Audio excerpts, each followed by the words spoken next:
உற்றியலும் அணுவாதி மலயந்தமான உடல் உற்ற கருவாகி முதலாய்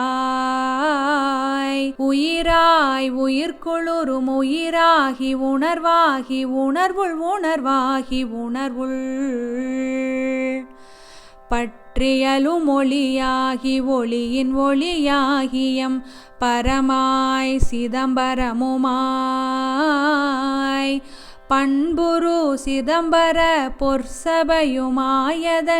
பாங்கோங்கு சிற்சபையுமாய் தேற்றியலும் அச்சபையின் நடுவில் நடமிடுகின்ற சிவமாய் விளங்கு பொருளே சித்தெலாம் செய்யன திருவாக்களித்தெனை தேற்றியருள் செய்த குருவே மற்றியலுமாகியனை வாழ்வித்த மெய்ஞான வாழ்வே என் வாழ்வின் வரமே மணிமன்றில் நடு நின்ற ஒரு தெய்வமே எல்லாம் வல்ல நடராஜபதியே வல்ல நடராஜபதியே